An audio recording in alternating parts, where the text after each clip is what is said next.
छत्तीसगढ़ के इस बुलेटिन में आपका स्वागत है। मैं हूं आपके साथ जसलीन कौर। आइए शुरुआत करते हैं इस बुलेटिन की। मुख्यमंत्री भूपेश बघेल की अध्यक्षता में आज उनके निवास कार्यालय में मंत्रिपरिषद की बैठक में कई अहम निर्णय लिए गए। कैबिनेट की बैठक में छत्तीसगढ़ कृषि उपज मंडी विधेयक के प्रारूप को मंजूरी दी गई और इसके लिए विधानसभा में 27 और 28 अक्टूबर को 2 दिवसीय विशेष सत्र का आयोजन किया गया है।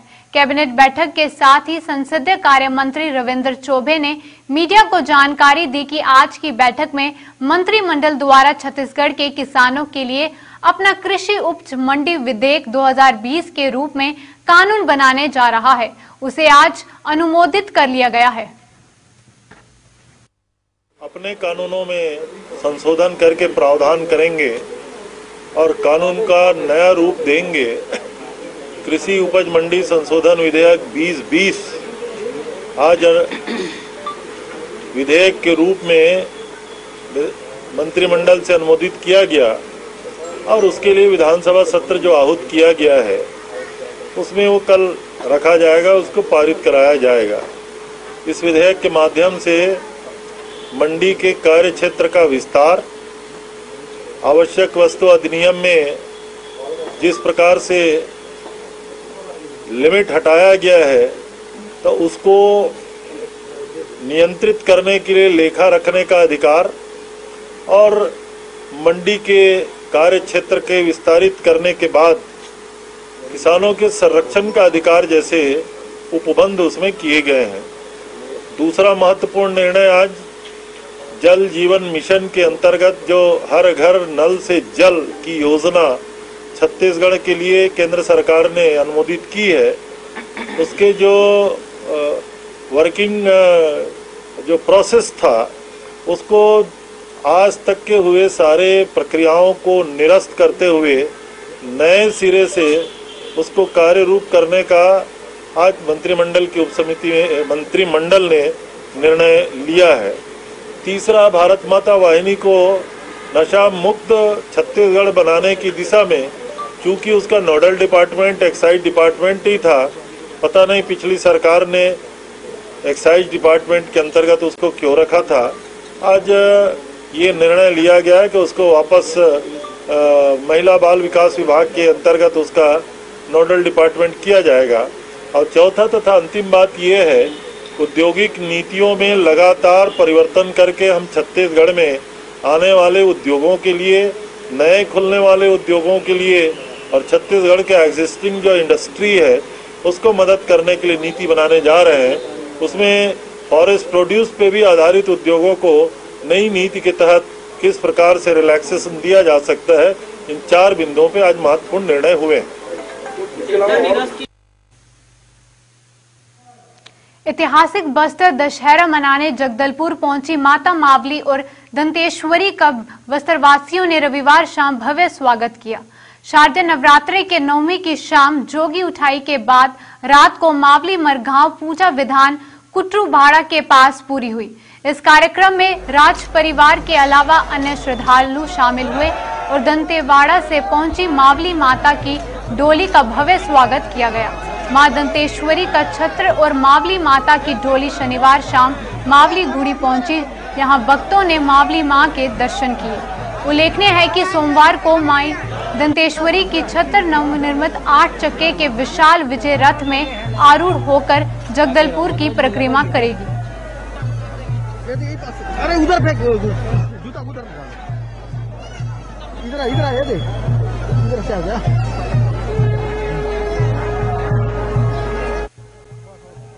मरवाही उपचुनाव को लेकर राजस्व एवं जिला प्रभारी मंत्री ने मरवाही विधानसभा उपचुनाव प्रचार के लिए विजय रथ मरवाही कांग्रेस का जिताई है और हरी झंडी दिखाकर रवाना किया गया है।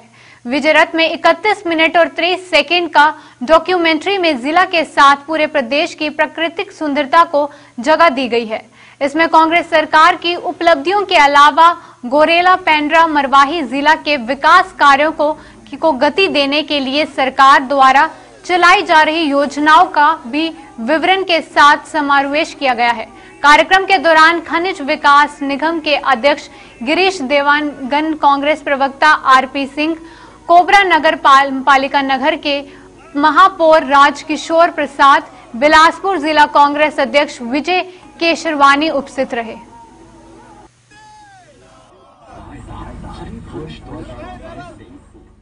टारगेट है लगभग कितने वोटों से?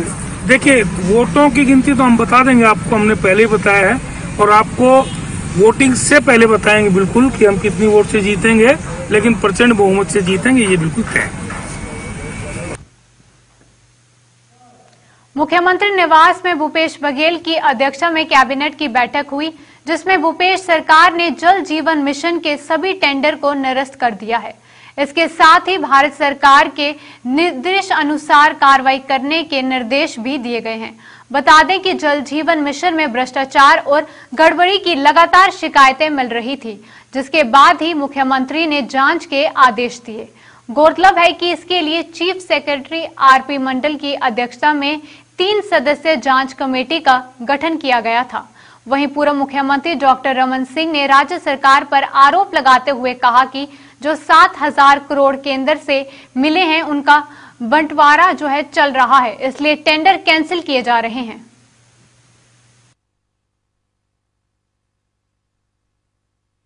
मंडल ने आज टेंडर निरस्त किया, न केवल टेंडर प्रक्रियाओं को निरस्त किया और आने वाले समय में उसको फिर से नए प्रक्रिया उसकी प्रारंभ की जाएगी। मंत्रिमंडल की बैठक में जो एजेंडा था उसमें ये था कि केंद्र सरकार के गाइडलाइन के अनुरूप जल जीवन मिशन के जो प्रक्रियाएं हैं उसको बनाया जाना चाहिए।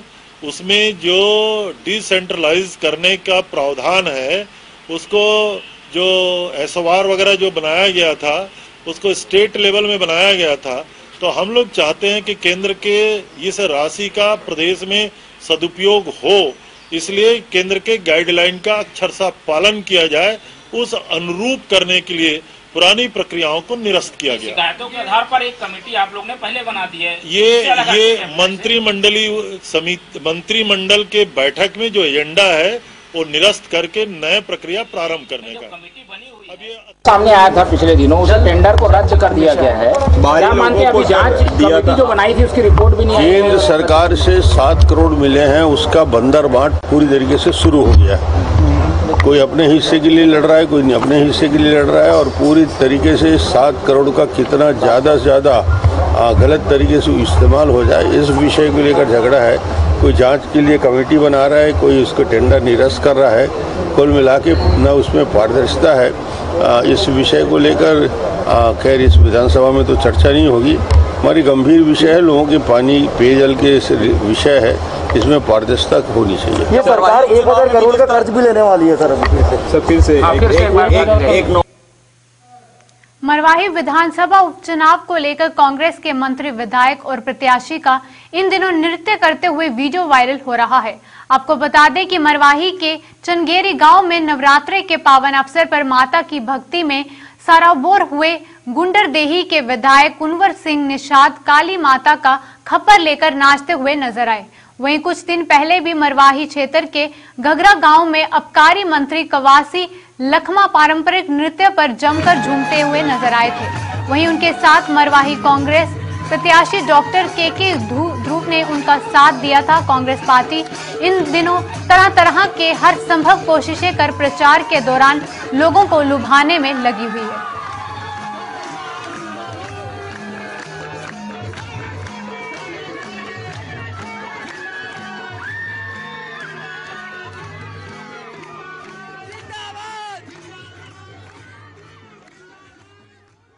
विधायक जो है माता दुर्गा का भी जो अभी नवरात्रा का समय है और हमारे विधायकगण जो आए हुए हैं वो विभिन्न क्षेत्रों में प्रचार प्रसार कर रहे हैं और जहाँ ग्रामीण प्रदेश के बहुत से हमारे जो विधायक हैं वो ग्रामीण क्षेत्रों में माँ दुर्गा की जहाँ प्रतिमा स्थापित हुई है, जहाँ दुर्गा जी बैठी हैं, वहाँ पे जो कार्यक्रम चल रहे हैं उनमें ग्रामीण लोग उनको बुला रहे हैं बहुत ही सम्मान के साथ और वो वहाँ जाके नाच भी रहे हैं, गा भी रहे हैं और माता दुर्गा के दरबार में खुशियां मना रहे हैं और गांव के लोग भी बहुत उनसे प्रभावित हैं। विधानसभा के 2 दिवसीय विशेष स्तर की रणनीति को लेकर आज बीजेपी विधायक दल की बैठक आयोजित की गई। बैठक में कांग्रेस सरकार को घेरने की रणनीति पर रायशुमारी की गई। बीजेपी सदन में कृषि कानून के खिलाफ लाए जा रहे भूपेश सरकार के संशोधन विधेयक पर बेहद आक्रामक अंदाज में नजर आएगी। बैठक के बाद पूर्व मुख्यमंत्री रमन सिंह ने कहा कि 2 स्तरों के बीच कौन सा आपातकाल आ गया कि स्तर बुलाने की जरूरत पड़ गई। जिन मुद्दों को कांग्रेस उठाएगी उसकी वैधानिकता पर ही मुद्दों को रखा जाएगा। केंद्र के कानून से छेड़छाड़ करने का अधिकार राज्य को नहीं है। को लेकर के आज भारतीय जनता पार्टी के विधायक दल की बैठक बुलाई गई थी और उसके औचित्य, उसके उद्देश्य, इन सारे विषयों पर आज चर्चा हुई है और कल विधानसभा में चर्चा के दौरान में सारी बातें उठाएंगे और विषय को लेकर के वास्तविक में इसको विधायक लाने की अभी कोई ऐसी आवश्यकता नहीं थी जो जल्दबाजी में लाई गई है और उसके उद्देश्य और उसके सार्थकता, इन सारे विषयों पर चर्चा कल करेंगे और इसीलिए आज बैठ करके चर्चा की है। बैठक में चर्चा हुई और सभी हमारे विधायकों की उपस्थिति में, नेता प्रतिपक्ष जी की उपस्थिति में चर्चा हुई और जिस विषय को लेकर कांग्रेस विशेष सत्र बुलाया, जो निश्चित रूप से 2 सत्र के बीच में और कौन सी इतनी इमरजेंसी या आपातकाल आ गया था कि विशेष सत्र बुलाने की ज़रूरत पड़े, क्योंकि ऐसे सत्र तभी बुलाए जाते हैं जब कोई आपात स्थिति रहती है। कोई तर्क और कोई कारण नहीं, और कारण बता रहे हैं कि धान खरीदी हमको करना है, धान खरीदी 1 दिसंबर को करना है और अभी इसके लिए धान खरीदी का इससे संबंध क्या? सोसाइटी धान खरीदती है और धान खरीदने की व्यवस्था होती है इस कानून का, इस बिल का। पश्चिम विधानसभा के विधायक व संसदीय सचिव विकास उपाध्याय आज मां दुर्गा के विसर्जन कार्यक्रम में शामिल हुए। वहीं विभिन्न आयोजनों में शामिल होते हुए छत्तीसगढ़ की पुरानी परंपरा जोत जवारा में अपनी उपस्थिति दर्ज करवाई। ये बात और है कि कोरोना काल के चलते अन्य वर्ष की तरह दुर्गा विसर्जन को लेकर इस बार भक्तों को जिस तरह से इस अवसर पर भक्ति भाव दिखाने के लिए खुली छूट मिलती थी, इस बार ऐसा नहीं हुआ। बावजूद युवा विधायक विकास उपाध्याय ने मां दुर्गा के भक्तों की भावना को और लगातार उनके द्वारा की जा रही मांग को ध्यान में रखकर उन्हें विसर्जन में बैंड बाजा जैसी चीजों को इस्तेमाल करने की अनुमति दी।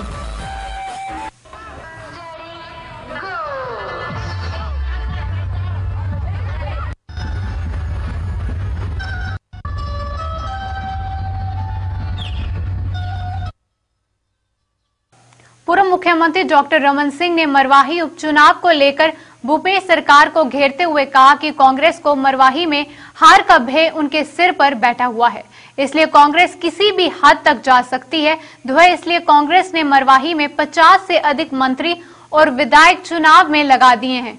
मरघई में बता दें कि चाहता हूं कि मरवाही की जनता बीजेपी के साथ में है और वहां हम विजयी ही हो रहे हैं। कर्ज लेना ही पड़ेगा, क्योंकि वित्तीय स्थिति पूरी तरीके से चौपट हो गई। ये मरवाही उपचुनाव को लेकर भी जिस तरह से नामांकन निरस्त किया गया, उसको लेकर भी बीजेपी आवाज उठाई, क्योंकि कहीं ना कहीं ये बताया जा रहा है कि बहुत ज्यादा सरकार जो है वो अलग तरीके से काम कर रही है। मरवाही में पराजय का भय उनके सिर पे बैठा हुआ है और वो जितने तरीके से रोक सकते हैं, अप्रजातांत्रिक तरीके अपनाने का कोशिश कर सकते हैं, कर रहे हैं। पूरी शक्ति लगा दी है, 50 विधायक, मंत्री, पूरी सरकार लगी है और एक प्रकार से पराजय का भय उनको दिख रहा है। मगर मैं आपको कहना चाहूँगा कि मरवाही की जनता पूरी ताकत से एकजुटता है और निश्चित रूप से कांग्रेस वहाँ पे पराजित होगी, भारतीय जनता पार्टी प्रत्याशी अच्छे से जीतेगा। छत्तीसगढ़ के इस खास बुलेटिन में बस इतना ही। देश और दुनिया की तमाम खबरों के लिए बने रहें JK24/7 न्यूज के